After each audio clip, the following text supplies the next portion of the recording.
Welcome to Jewel and the Crown, Football Brisbane's podcast, all about women's football. I'm your host, Dr. G. I'm here with not Peter Hodgkin, he's still away, unfortunately, but Michael Genvie, lovingly known as Otter, is here, warming his seat. G'day, Greg. Good to be here again. It's good to have you back, and you've brought a guest. Please introduce our guest.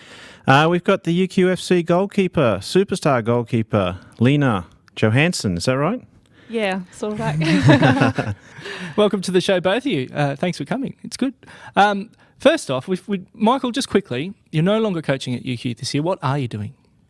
I've found the time commitments fairly difficult for continuing the coaching. I'm actually doing a fair bit of training of the top squad, the Division 1 team occasionally, and the WPL team as well. But the weekend commitments are far more difficult for me. Definitely. I'm doing a lot of farming. Farming? That's right, because you had a big farm out somewhere. Yeah, so I'd like to work up in Brisbane for another couple of years, but then just do farming. Okay. So Thunder should be knocking on your door in a few years to say, were you out that way? Or I'm down south. I'm in New South Wales. Palm Beach then? Maybe. That's closest, I guess. Okay, excellent. And Lena, you came from Victoria before this, but you've played all over the shop, haven't you?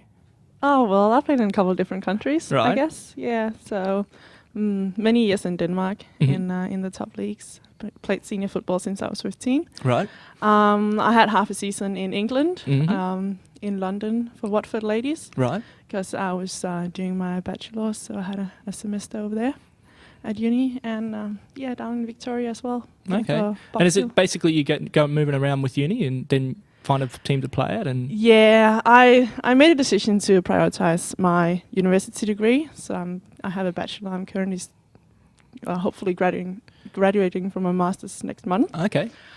So I decided to prioritize that. Mm-hmm. That is my future after all. Yeah. I just thought it would be nice to sort of try and put in a bit of football as well. Yeah, well, it seems to be a common thing amongst especially young Australian players now. They go over to the States especially and do a few semesters of college while training a lot but playing not many games as far as I know. So what's your master's in? It's a master's in culture, communication and globalization. Aha, excellent. Yeah. Cultural studies. I like a bit of cultural studies. And so playing overseas, was the setup professional clubs, semi-professional? Were they attached to the men's professional clubs especially? I mean, you said Watford ladies. They've obviously got a men's Watford team. What about the teams in Denmark? The teams in Denmark are not attached to the men's club. Okay. So it's not like the NPL system okay. have here, I think. Yeah. Not sure if NPL's going to work attached out here anyway. No, that's a poor example. And it's not like the W League either. Okay. So, yeah, they're just working more independently. Mm-hmm. And I think they're struggling a bit at the moment in finding a setup that works. In that respect, I feel like it's the case. Well, that sounds familiar. It does. Yeah, it exactly. Does. Yeah. And are they big? I mean, UQ's a huge club, so it's massive. Is it? No, they're not as big at all. Yeah. I mean, when I first got here and the coach told me that they had 7 senior women's team, I'd never heard about that before. If a club has 2 in Denmark, it's pretty good. Oh, really? 3, yeah. So, Lena, I think you're a bit understated, though, about the levels you have played at, from what I'm hearing here versus what I know. So they're always really modest when they get on the radio, aren't they? Yeah. Tell us the truth. Tell us about the junior levels you played at. Well, I was involved with the under 17s and under 19s Danish national teams. Ah, excellent. Well done. Part of the squads. Played a couple of years, 1-2 seasons on the best junior levels of, what would that be, under 18, I suppose. Mm-hmm. I played senior since I was 15. So I've played a couple of years in the best Danish league. Excellent. In England, it was the Premier League. Watford, they now play in the Super League Division 2. Right. That's quite a decent level. Yeah. And down in Victoria, I was playing for Box Hill United alongside Melissa Barbieri for Box Hill United. So did you shove her out of the position or did she win it back? Well, she was sort of there when I got there and had a bit of an injury, and she just came back from having a baby as well. Okay, so you sort of played rotated. a couple of games, both of us. Oh, that works good, yeah. And then I ended up training with the Melbourne Victory as well, the W League team. Excellent. So I trained with them for half the season. Wow. Unfortunately, I couldn't get signed because my passport is Danish, and they have this 3 international player rule. They do. Yeah, so... Yeah, well, that means you're still. I mean, we'll put it out there to all the W League clubs. We have a goalkeeper for hire. So, you know, one of the great things about the Brisbane League is there's a couple of many good goalkeepers. Joe Buckley at Redlands is a classic. We were just talking about that earlier, actually, that, you know, the Redlands result, 6-0 on the weekend, but all we're hearing is that if it wasn't for Joe Buckley, it could have been double digits to nil. Yeah, it's quite possible.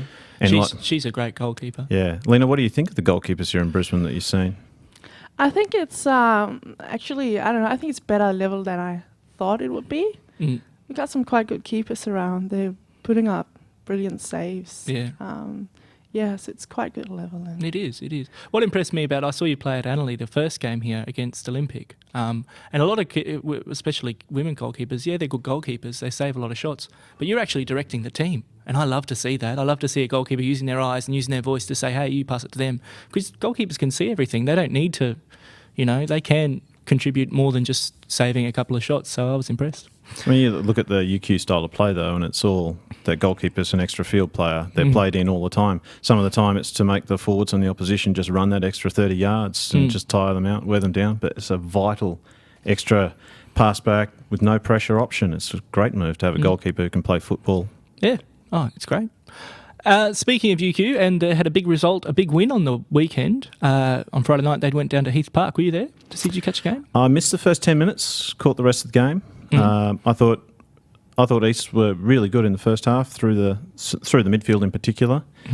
UQ were missing, I guess, two of their stronger regular midfielders, and they dropped into the midfield line, and she's just not a midfield player. So Right. East had lots and lots of room in the midfield, and it made them look really, really good. I thought they played pretty well. I thought UQ probably had slightly more chances than East's overall, and, you know, with a 1-0 result, that's kind of how it played out. About it is.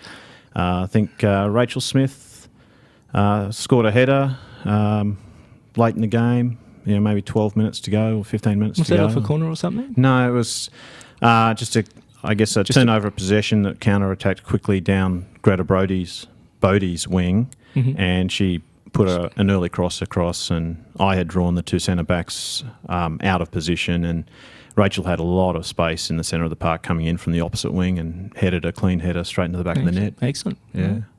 But yeah, big result. Big because, result. You know, all of a sudden there's a little bit of breathing room for getting in that top four for UQ. So very, very happy. Very impressive. Is that your take on the game, or is he forgetting the magical saves that you did in the game to keep it? yeah, I was sort of waiting for that part. The last 10 minutes, Uni definitely tucked in to try and, you know, defend that 1-0 lead like you do. And East played very well in that last 10 minutes. They were super impressive. And yes, Lena was once or twice required to do full-length saves, and she did the job and kept it scoreless. That's it. Yeah, excellent. I love to see a good 1-0 scoreline too. I love them. You know, old-fashioned, call me, but, you know, not like this next result.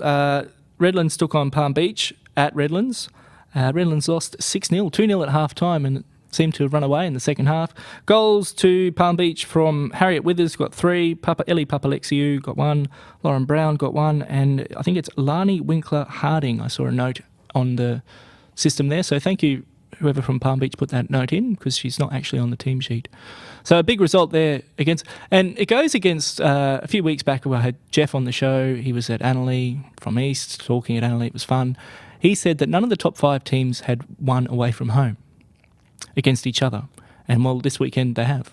Both UQ have beaten a top 5 team away, and Palm Beach also beaten Redlands now. So change of fortunes. That's an impressive result, though. Oh, you know, huge. Redlands are such a tough team, and to put 6 past them. And to keep a clean sheet too. Yeah. You know, that's against Tegan Riding, you know, she's so fast up front and such a dangerous player. Yeah, definitely good result. The last game in the top, this is after the split, of course, everyone. So the split has happened. There's 7 teams at the top and 7 at the bottom. The last game was Olympic taking on Sunny Coast down at Annerley. I caught the first half of this game. Windy conditions, and Olympic scored basically with the last kick of the first half. Sort of a cross came in, a bit of a tap in, but they, you know, I think the wind for that game and the game before it played. All the play was down one end because of the wind, and all the goals I think were down at that one end for the whole day. So probably feels a bit upset that it was a 1-1 draw. Sunny Coast were wearing Annerley's white alternate strip because they didn't bring another strip because Olympic wear red. So check your details if you're Redlands. So those are all your top tier ones. For the bottom 7, the results were... goal scorer for Olympic was Elizabeth Doherty. I don't know who scored for Sunny Coast. Their details are not in. On the bottom half, Power took on Taringa Rovers and we were winners 5-2. Western Pride lost 2-5 against Mitchie, and Annalee drew 1-1 with Thunder. Again, Thunder equalised basically with the last kick of the game. So the ball went back to the middle, the ref blowed the whistle, and then it was full time. So Lucky. 2 draws at Elder Oval. So let's give you the top table for the top 7. We've got Palm Beach on 33. The Gap, 37. 37. The Gap on 36. They had the bye this weekend. UQ on 33. East and Redlands both on 28. Olympic on 25 and Sunny Coast on 19. What's your top 4 prediction there, Lena? 5 games left. 5 games left, yeah. Well, we are obviously in it. We got Palm Beach, the Gap, and I think Redlands will probably... Well, you got Redlands at Redlands because you beat Redlands at home earlier in the season, didn't you? Yep. Yeah. Yeah. So it was interesting last week listening that, there was some talk about the uni ground, and certainly, and I heard Tegan talk a couple of weeks ago about that. It had rained non-stop at uni, I think, all week, and we had not put a mower across that ground, and it definitely did not suit Redlands playing slow football there. Yeah. So it'll be a different story out of Redlands where that pitch is, East pitch is super fast. All the pitches will be bone dry at the moment, which is normal for this time of year. In fact, last weekend was a wet weather catch-up and very few wet weather catch-ups, so getting dry. So you're sitting on the fence though, Lena? Come on, I want controversy. I want to hear UQ on top. I want to hear big statements, bold statements. Redlands and East are both on 28, right? Yeah. But Redlands have got a game in hand. They've got a catch-up, right? They have a catch-up against Thunder or Western Pride. I can't quite recall who. Yeah. Thunder. It's Thunder, I think. Yeah, so I think they'll move to 31 points then. Yes. And I'd see, them being in the top 4. UQFC, they just need to get the results against Olympic and Sunny Coast, and I think they'll be top 4. It's probably enough, yeah. Yep. So... it's tight though. It is. I think this is a great competition. This top half. It is. We've seen Sunny Coast the last couple of weeks, and it was a close result with UQ. There's not much separating some of these teams, and that's why I'm a little surprised about that Redlands result on the weekend. Well, it could be a depth issue. Redlands often have players away for work. Tegan said a few weeks back, which is normal for every team. But if, as you said, UQ had 2 out on the weekend, but 2 stepped in and you still won. So. It could just be who turns up on the day. And one bad day, as Brazil showed us, can mean 7 or 8 goals. So I had to get that in there today because it's big news. It's the big news. So now I've got word on the Golden Boot situation. What's happening with the Golden Boot is that the goals scored for the first half of the season, before the split, still count. But the players in the bottom 7 cannot accrue any more goals. So Britt Whitfield, I'm not sure what she's on at the moment, but was up there, cannot get any more points, whereas people like Harriet Withers have just got 3 more goals. So I'd have to imagine that Harriet Withers is probably in the box seat. But is she's leaving in a couple of weeks' time for the US? It's possible. I think they're losing 3 players. Right. Okay, well that could make the whole title race very interesting again too. Yeah, unfortunately I've heard it's also the week after they finish playing UQ. Yeah, so, it's always the way. Yeah, that's what they say. Yeah. I don't know. So that's what the deal with is for the Golden Boot. Well, there's no award for goalkeepers, which is a shame. But there's been a couple of good saves. There really has.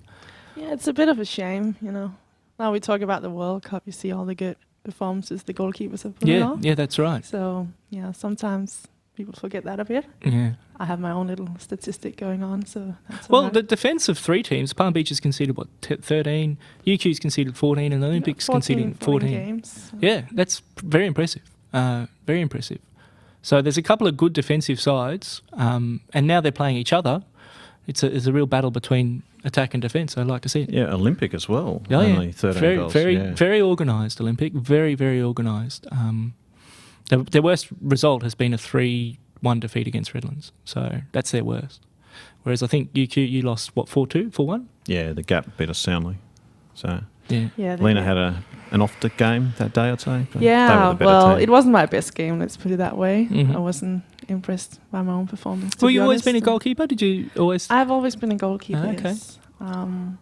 So I volunteered or pushed into it when you early on? Volunteered. I Yeah. really like it. I've always liked it. I think I'm probably... People usually tell me that I'm a bit too hard on myself.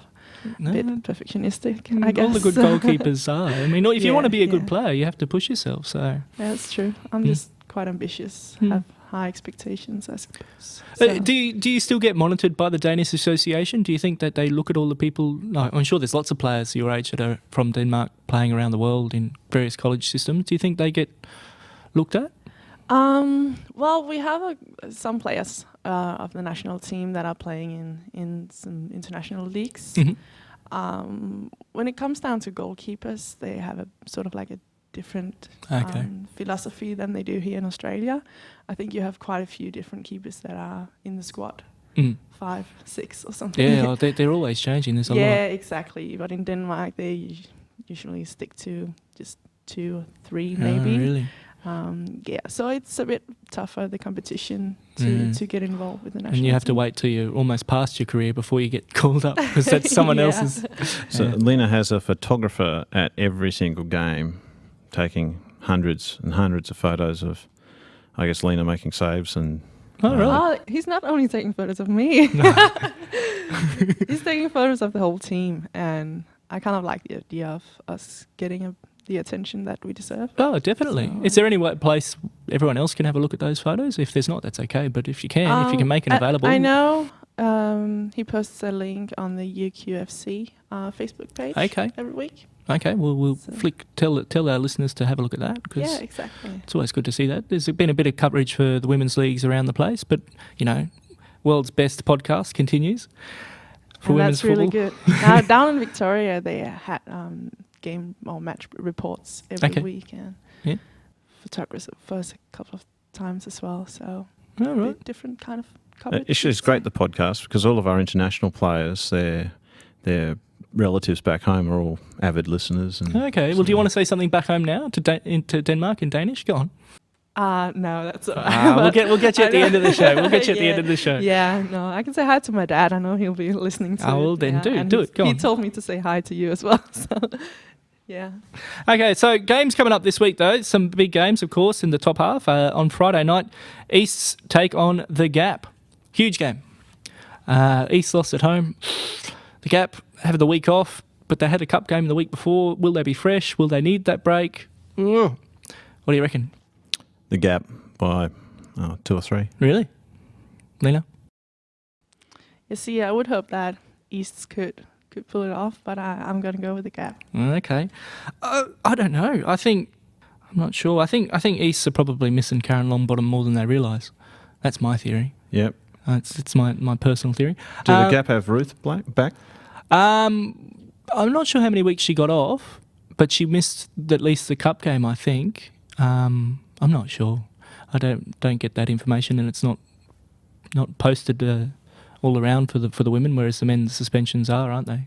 I think they are. So it's a bit of a disappointment, actually. East versus the Gap. Wouldn't a draw make it interesting, though? Sure would. Yeah. Well, put a smile on Palm Beach's face, I suspect. Yeah, it would. Oh, it'd be fascinating to see. I think the Gap will probably win it, but have to wait and see. Saturday, 3 p.m, Palm Beach take on Olympic. NPL clash down at Palm Beach. Again, Olympic's so organised, but I don't know. I think Palm Beach getting 6. You'd have to go with them. I think the Palm Beach wingers are just so quick that even if you've got an organised defence, that I think the Palm Beach team will put a few away at least. What do you reckon? Well, from what I've heard from the game Palm Beach played last week, I think Olympic are going to struggle. I don't know. Yeah. It's a smaller pitch, Palm Beach. I think they'd really appreciate to play at a big pitch like Redlands or at Annerley, because one ball over the top there, those motor legs can, you've got 30 metres before the goalkeeper gets near it. I'm tipping Olympic because, they're my second team. On Sunday, the last game is at 12 o'clock. Sunny Coast take on Redlands. Big trip for Redlands. They need to win to stay with the 4. Yeah, I'm going to go with Redlands here. Yeah, well, I guess that Redlands are probably gonna feel like they need to prove themselves a bit. They travelled to Womba a couple of weeks ago in the cup. Didn't do that well. No, they up lost there, in the cup. so Yeah. I don't know if there's something with the travelling. Well, they've got a new coach that might be taking a bit of time to bed down, and they've travelling. It is a long trip, and if anyone's available at 12 o'clock in the middle of the day, you have to leave at 9 o'clock. You're not going to get back till 4 o'clock, so that's your whole day gone. You can't have any work if you've got a job, which a lot of players do. You can't play. I certainly don't think that they should underestimate Sunny Coast at all. That would be dangerous, but I still think Redlands are just the better team. Yeah, I think so too. So that's the top half. In the bottom half, we have Thunder taking on Western Pride on Saturday at 7 o'clock. That'll be nice and chilly. I'm tipping Thunder there. Thunder for me as well. And 6 o'clock, Mitchie take on Annerley. Annerley won this game in a big way a few weeks back, and I think they'll do it again. Yeah, I think Gervais's team will get up. Yeah, I agree. And the last game, Souths take on Taringa, which I don't know the time for because I didn't write it down. So it's a Sunday game, that one. I think. Okay, yeah. I think. And I'm going to go a draw there. I want to see Taringa get some reward for their good defensive efforts against some of the bigger teams. So I hope they can get a few goals. What do you reckon? I'm tipping Taringa on that one. Okay. I think seems like they've improved. They have the improved. Season. They have, yeah. And Souths had a bye last week. The Souths had the bye, and this week, who has the bye? Peninsula have got the bye this Peninsula week. and UQ have the bye, so week off. Excellent. Well, that's the show. I think we'll be back next week. I'm not sure who will be here. I don't know if Peter will be here. But thank you both for coming on. It's been a pleasure, Greg. Yeah, it has. Telling us all about football overseas. I like that. And I hope that farm does well. I'll be there this weekend. Well, no game on. Okay, so thanks everyone. See you later.